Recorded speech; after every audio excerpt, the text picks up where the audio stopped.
Hey folks, welcome back to Canada's Boxing Channel. I hope everyone's doing well and having a good day. For those who watched the fights yesterday, I think that most people seem to be happy. The comments on here were that most people were very, very happy that Dave Allen won his rematch against Johnny Fischer yesterday. I'm certainly happy. My prediction was wrong, but I'm very happy. And later on today, James will be coming on the show here, and he and I will no doubt spend some time going over the fight. I haven't spoken to Jamie about what his views are, so it'll be interesting at noon or 8 o'clock in the UK to hear his views. We weren't able to do a show last week, but we're looking forward to doing one today. Most people, I think, now will probably be sort of doing a deep dive or some analysis into what went wrong for Johnny Fischer. Some sort of, video post-mortem. I thought I would share my views before I end up watching all those shows, because you know what'll happen. I'll watch somebody's show and then I'll think, yeah, I agree with that. And then I'll just repeat it, right? And it's not necessarily my original thinking. So I thought I would just sit down here this morning before I really look at anybody else's work and give some of my thoughts as to what went wrong with Johnny Fischer. What caused the wheels to fall off the Johnny Fischer bus? First and foremost, I think we all have to recognize that Johnny Fischer was never very good. And that's not a massive criticism of him, but he was Southern area level at best, maybe. But he was picked, right? He was selected by, people like Matchroom, who look for a big, somewhat charismatic ticket seller, big support system, kind of, fits the bill kind of boxer. And they find in, big Johnny Fischer, ex-rugby player, tough guy, somebody who they want to then graft onto the skills necessary to sort of get him to a certain level in boxing. I suspect that nobody really close to Johnny Fischer ever told him, "You're not that good."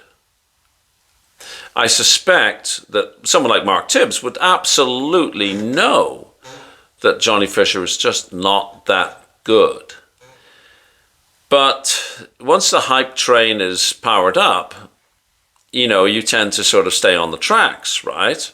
And so, they match him with people who are essentially tomato cans who he can knock over, and he does so, and then he gets more confident. But no one's ever really told him, "You're actually not that good."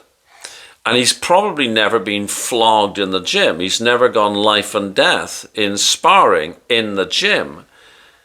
He's always been allowed to believe that you're big Johnny Fischer, you're going to do well, maybe British title, and you're on and on and on. He's had sweet nothings whispered into his ears. And Tibbs and others have gone along with this, right? Nobody wants to kill the goose that's laying the golden egg. Well, of course, Dave Allen was right from the get-go. Dave Allen, who's got a really good sense of his own level, seems really quite self-aware, said some version of, "Look, Johnny, I'm not that good. I'm sort of British level. But it's actually straightforward and relatively easy to beat you because your level isn't as good as mine." And most of us, sort of ignored that. But Dave Allen was correct. Dave Allen's been in the ring with lots of experienced people. And Dave Allen knows that barring, a surprise, which it's heavyweight boxing, that over time, Dave Allen's level of technical ability is going to prevail over Johnny Fischer. And nobody's really ever sort of bitten down and shared that with Johnny Fischer, that reality. The other thing that, of course, happened, which is bad for Johnny Fischer, was that he was gifted that decision in Riyadh. Two things should have happened. One, he should have lost the fight, which he did lose, and then he could go off and, do some other rebuilding. The other thing is, if he was gifted the decision, people like his father and Tibbs must have known, right? Should have sat down, small circle, said, look, you lost, but you won the lottery. They gifted you a decision. Now never go back to Dave Allen again. And Dave Allen said this, hey, listen, I'm too good. If you fight me again, I will knock you out. But they didn't have that conversation, or maybe they did and they went for money.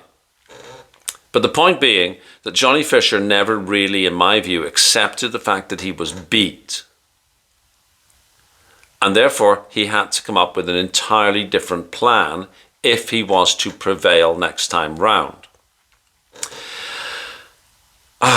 Or he knew he was beat and he didn't learn something that would have protected him next time round.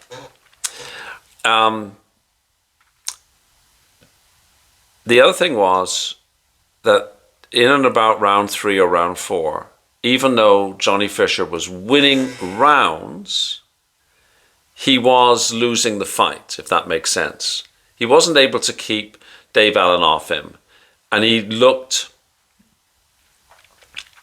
confused at times, a mixture of confused and being sort of frightened. Like, oh my God, I'm lasting another 10 seconds. I'm winning, but I'm nervous. Sort of reminds me of when I go skiing. I like downhill skiing. I'm very comfortable on greens and very comfortable on blues, but I'm very uncomfortable on blacks. Even though I can ski blacks, I'm always thinking, it's a matter of time before I fall off my skis. It's a matter of time before I cross my skis. It's a matter of time before I hit a tree. And so I don't actually enjoy the run because I'm like, my heart's in my mouth, expecting there to be problems, even though I'm actually sort of skiing okay. So consequently, I don't like blacks. So I'm much happier on blues, significantly happier on greens, where I can just sort of tune out, right? And, ski on autopilot. Well, there was a time in the Johnny Fischer, it was about round 4, I guess, where he had the look on his face that I think I have on my face when I'm skiing a black. In that, okay, this is going fine at the moment, but something bad's going to happen. I know it's going to happen. Oh, and I won't know what to do when it happens. At no point did Dave Allen show any such expression. Dave Allen looked at times where, okay, I'm working my way through this. It's just a question of time. You're going to make mistakes, and I'm going to be there when you do make mistakes. And then, the other thing I think the mistake has been made with Johnny Fischer is, well, it's what made him successful, but it's also led to his failure in a way, is his father and possibly other members of his team making a right tit of themselves over this entirely nonsensical dispute with Gareth A. Davis and others.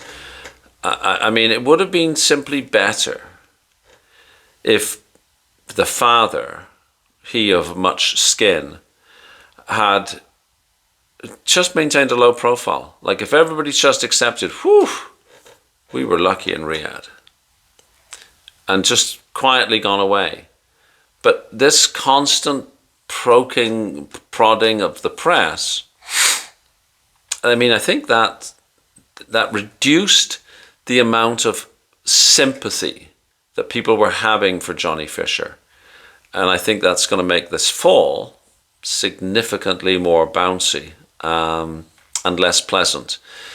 I feel bad for Johnny Fischer, but I do believe that he's found his ceiling, that many around him probably knew what that ceiling was.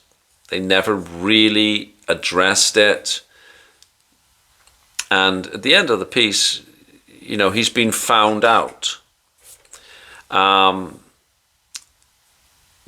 Where can he go? I said yesterday that there's no reason why he can't continue on. Go for a southern area. Maybe one day try for a British Championship. But, you know, he can continue his boxing career, but he now must continue that career in a sense of reality.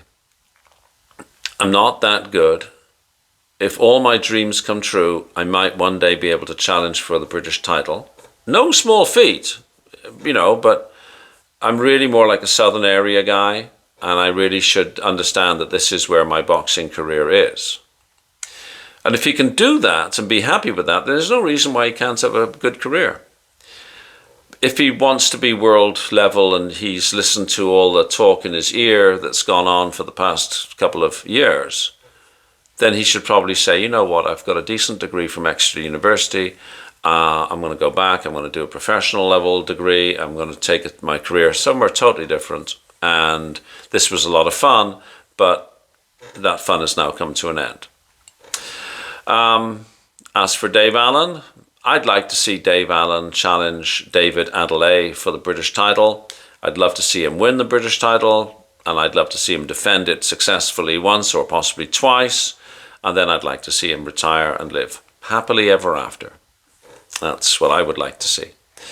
Anyways, let me know what you think, where Johnny Fischer went wrong, where the wheels came off the Johnny Fischer bus. And please tune in, as they used to say, for later on today when Jamie and myself talk about this subject. I'm sure that Jamie will have views that I've not yet thought about, and he and I will have a good chat back and forth. Anyways, please like, please share, please subscribe. Super big thanks to those of you who have subscribed already. I must say how much I appreciate that. And most importantly, have a fabulous day wherever you are. Thanks for watching. Bye-bye.